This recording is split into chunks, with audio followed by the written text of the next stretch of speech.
Bienvenidos a este podcast titulado Voces que Transforman, un espacio donde analizamos los movimientos sociales y su impacto en nuestra sociedad. Hoy hablaremos sobre cómo estas luchas buscan generar cambios reales y por qué es importante prestarles atención. El objetivo de este episodio es sensibilizar sobre el papel de los movimientos sociales, entender cómo influyen en la sociedad y reflexionar sobre temas actuales como la violencia de género y el uso de las redes sociales para generar conciencia.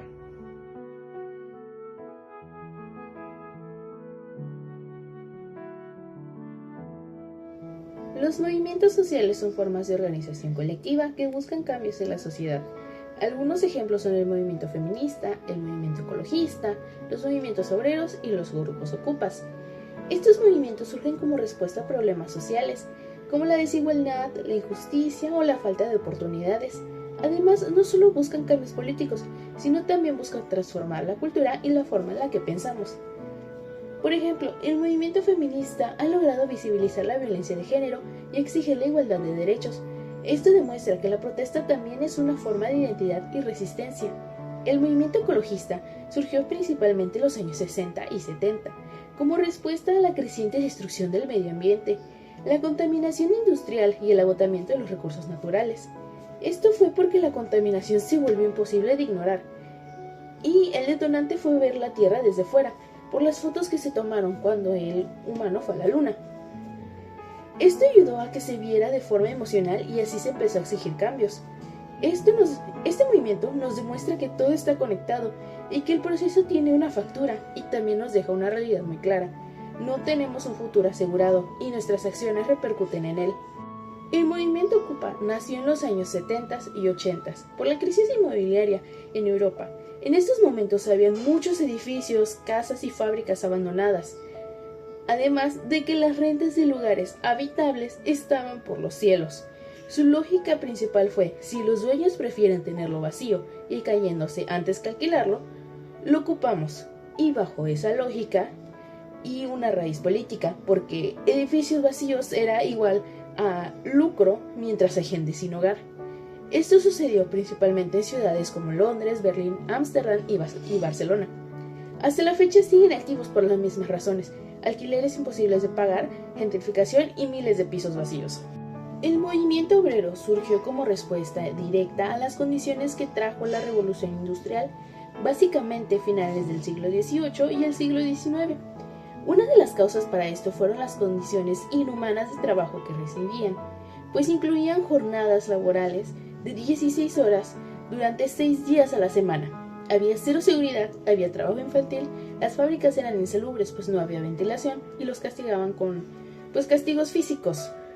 Los obreros tenían que soportar todo esto a cambio de salarios miserables, que a duras penas les alcanzaban para comer, además de que faltaba representación y los derechos para todos los trabajadores, pues en Inglaterra en 1799 y 1800 los sindicatos estaban prohibidos y el Estado estaba del lado de los empresarios. El movimiento antiglobalización, o como prefiere llamarse ahora, altermonista, surgió a finales de los años 90. Este surgió en respuesta a la globalización económica neoliberal. Para este movimiento hubieron 4 detonantes que terminaron por consolidarlo: la globalización sin freno de los años 90, el aumento brutal de la desigualdad, el impacto ambiental y social y la falta de democracia. Estos detonantes llevaron a la batalla de Seattle en 1999, donde 40.000 personas bloquearon la cumbre de la OMC. Este movimiento no es un antitodo, pues no es lo que buscan. Buscan cambiar las reglas del juego. Quieren globalizar derechos y justicia, no solo dinero y empresas. Buscan salarios dignos en todo el mundo, derecho a sindicalizarse y ponerle fin a la explotación laboral. El movimiento pacifista es una corriente filosófica que rechaza la guerra y la violencia como una forma de resolver conflictos. Nació en el siglo XIX, pero detonó en el siglo XX después de las 2 guerras mundiales. Esto debido a que nacieron sus 2 ramas, que es el pacifismo absoluto, que evita cualquier violencia aunque sea en defensa propia, y el pacifismo pragmático, que rechaza la guerra como institución, pero se acepta la violencia si es en defensa propia, pero solo en casos extremos. El movimiento pacifista rechaza la guerra como forma de solución, busca que se deshagan de armas nucleares y el fin del comercio de armas. Busca promover el diálogo en lugar de actuar de forma impulsiva y violenta. Entre más propósitos que se busca cumplir, este movimiento no solo es evitar guerras, es una filosofía de vida que busca fomentar la paz. Esto es muy interesante. Cada movimiento social ha nacido en protesta de algo y con claras intenciones. Mantienen firmes sus propósitos y son problemáticas reales que incluso hoy en día siguen existiendo. ¿Pero estos movimientos actualmente siguen estando activos? ¿Cumplieron su propósito? Es una excelente pregunta, pero por desgracia no han logrado cumplir su objetivo al 100%, pero han logrado cambiar las reglas del juego. Por ejemplo, el movimiento obrero logró que las jornadas laborales se reduzcan a 8 horas. Ahora existen los derechos laborales, vacaciones pagadas, sindicatos legales y mucho más. El movimiento feminista ha logrado obtener el voto para las mujeres, derechos reproductivos, que se catalogue como violencia a los actos que perjudican mental y sexualmente, obtener el divorcio, aborto seguro, etc. Pero por desgracia estos derechos cambian dependiendo del país. El movimiento ecologista logró leyes ambientales, áreas protegidas, energías renovables y conciencia masiva. El movimiento antiglobalización logró que se incluyeran cláusulas laborales y ambientales. Por desgracia, este es el que menos ha logrado. Pero por eso sigue activo hasta el día de hoy, al igual que todos los demás movimientos. El movimiento pacifista logró ponerle fin a las guerras. El servicio militar ya no es obligatorio en todos los países. Logró frenar a Vietnam por presión social. Y el movimiento Cupa logró visibilizar la especulación inmobiliaria, leyes de cesión temporal en algunas ciudades europeas y centros autogestionados. Es increíble todo lo que han logrado estos movimientos, pero todavía falta más. Por eso es importante que conozcamos bien para mantener la visión y que no se vuelva otra cosa en medio de las protestas.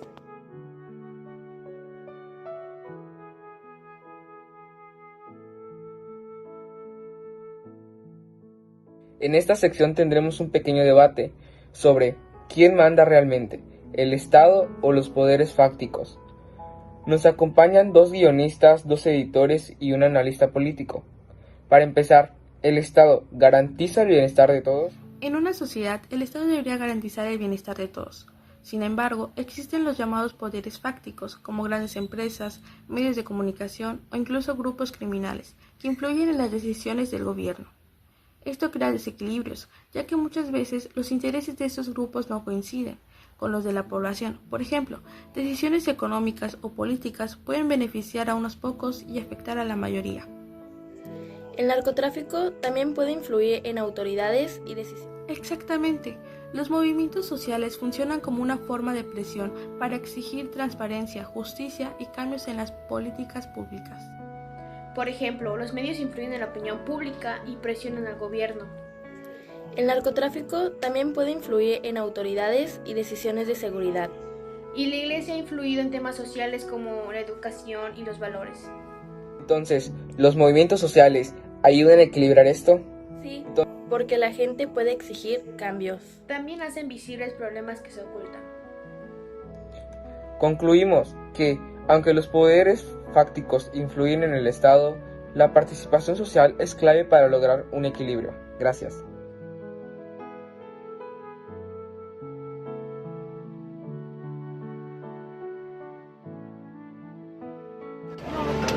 No dejan lugar a dudas. Fue un femicidio. Por favor, no mataron a un perro, mataron a nuestras hijas. Antes de que me violen, que me maten. Cansada de que nos pisotee el Poder Judicial. Ella trató de defenderse, él la mató y luego se suicidó. Él me amenazó de muerte a mí. Él me amenazó de muerte con su arma. Joven de tan solo 14 años. Secuestra, la ata, la viola, la golpea. Si esta durante chiquita 5 con horas. 17 denuncias que tuvo en la policía y la mataron, entonces ¿qué esperamos para nosotros? Si me matan, vos ya sabés quién fue. Los responsables del asesinato de mi hija están todos sueltos. Un ejemplo claro del impacto de los movimientos sociales es la lucha contra la violencia de género. En los últimos años, las redes sociales han sido clave para visibilizar estos problemas. Hashtags como Ni Una Menos o MeToo han permitido que miles de personas denuncien situaciones de violencia, generando apoyo y presión social. Además, organizaciones civiles utilizan estas plataformas para brindar ayuda, orientación y acompañamiento a las víctimas.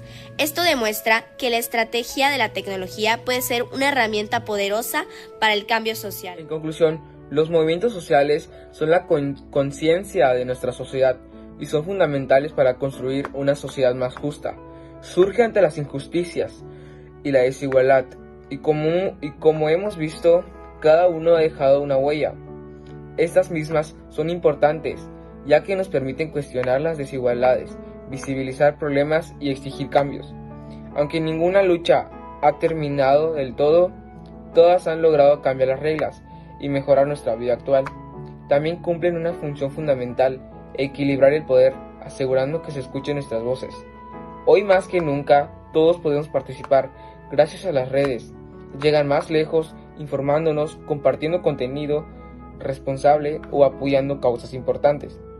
Asimismo, hemos entendido que estos movimientos cumplen con su función fundamental de equilibrio en nuestra sociedad. Mientras que existen grupos e intereses poderosos que muchas veces toman decisiones pensando solo en su beneficio, estos colectivos funcionan como la voz de quienes no tienen acceso a los espacios de poder, asegurándonos que también se tomen en cuenta las necesidades de la mayoría y se exija transparencia y justicia en cada decisión. Dicho esto, gracias por escucharnos. No olvides reflexionar sobre tu papel en la sociedad y cómo puedes contribuir al cambio.